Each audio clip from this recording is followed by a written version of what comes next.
guys, I'm Irina. In this video, I want to tell you some bad words that I know in Arabic. Look, I divide bad words into 3 groups. The words that I know and I use, the words that I know and I don't use, and the words that I don't know and I don't want to know. Let me explain to you why. Okay, first the words that I know and I use. I think my favorite bad word in Arabic is zift. First, why I like it. It's so simple to say it.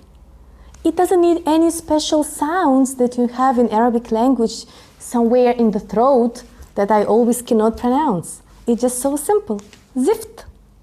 I love to say it. Okay, what it means? The original meaning is tar. It's just this black liquid that they put on the roads before they put asphalt. It's not a bad word, just a normal meaning.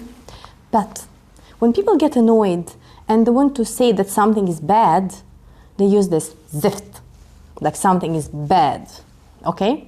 So I said why I like it, because it's short and I can easily pronounce it. Let me tell you how I learned it. Do you think Egyptians taught me this word? No way.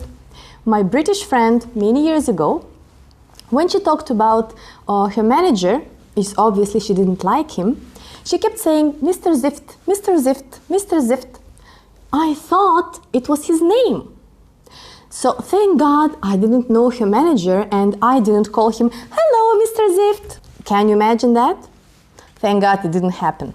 So later, once when I was talking to her and I said, yeah, but you can go and tell him, Mr. Zift, you can do so and so. She said, no, that's not his name.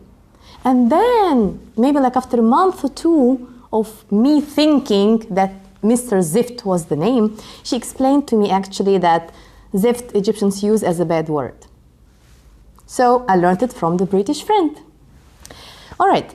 Another example of the word that I know and sometimes use is the word ghur. It means go or go away. Let me explain to you how I learned it. I heard one mother talking to her sons and she kept repeating many times, ghur, ghur, and she kept showing with her hand this movement. So if you see a mother talking to her son saying, ghur, ghur, ghur, what does it mean? Go. So I memorized. Again, it's a very easy word. Ghur, 3 sounds. I like this. So when I tried to use it, my friends were shocked and they told me, Irina, it's not such a good word. So I was like, can't I use it with my students? They said, no way. Oh, I was shocked because I thought I was proud of myself that I learned another good word in Arabic because the mother was talking to her son. So they explained to me, yes, the mother can talk to her son and use these words, but me as a teacher, I can't use it with my students. So it's another word I know, but I barely use it. Because like all the time, even if I want to use it, I'm not allowed. Let me give you an example of the words that I know, but I don't use. Again, if you're a foreigner, you have to be very careful. In Arabic, we have some words that have normal meaning, but if you use them in a different situation, they can be used as insulting words. And the words that really shocked me was the word shoes, gazba. So again, I learned it from my foreign friend, another friend. She told me, be careful. Egyptians use the word shoes as insultment. I was shocked. Okay, what should I say if I want to talk about shoes? If I go to buy shoes in the shop, what can I say? I want this beep. What should I say? Let me know. It's okay. But my advice, when you talk about the word shoes, be sure that you are in a good mood, you have normal face, you smile, so nobody will understand you wrongly, that you really talk about shoes. In English, it doesn't make any sense. Imagine if I call you your shoes, your jacket, your hat, your jeans. The only thing that it means for you that Irina got crazy and she needs a doctor. That's the only meaning. But in Arab countries, shoes, and especially the sole of shoes, is very insulting. So if people want to insult someone, they can show him shoe, especially the sole of the shoe. And I think it's well known that in Arab countries, it's a big deal. However, in the West, it has no meaning at all.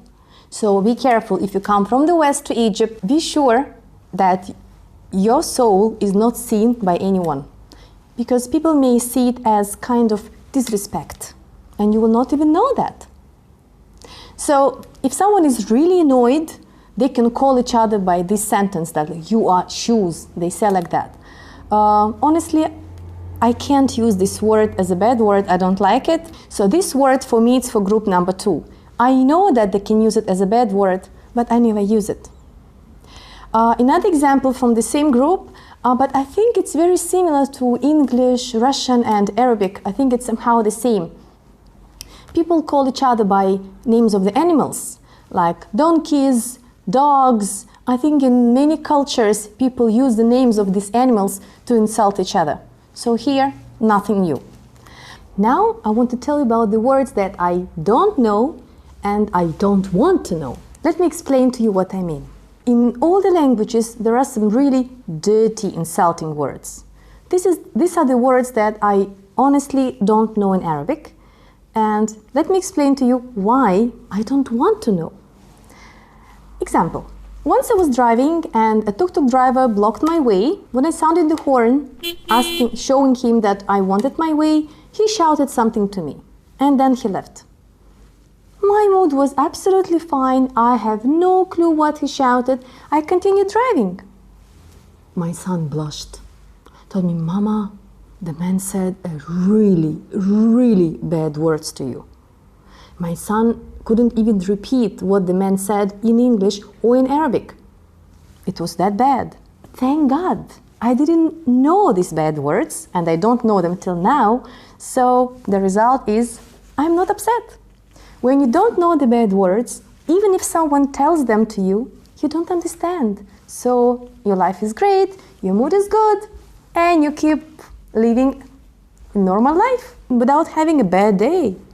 So my advice, if you are a foreigner, try not to learn these bad words. Ask your friends not to teach you, or if they insist, refuse to learn the really bad words. It will make your life easier. I noticed that young people, especially teenagers or young people in their 20s, they love teaching foreigners really bad words. Why? They enjoy watching a foreigner using a very bad words without understanding what it means.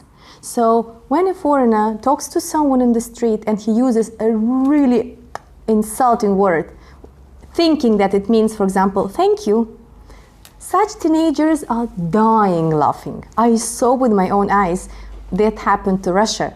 They were teaching really dirty words to foreigners, and then they were laughing because the foreigner was using them in the absolutely wrong situations.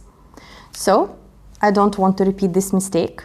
Now in Egypt, if anybody wants to teach me a word, I have to check it and recheck it with several friends to be sure it's not that bad, because I know how stupid and funny I may look in their eyes.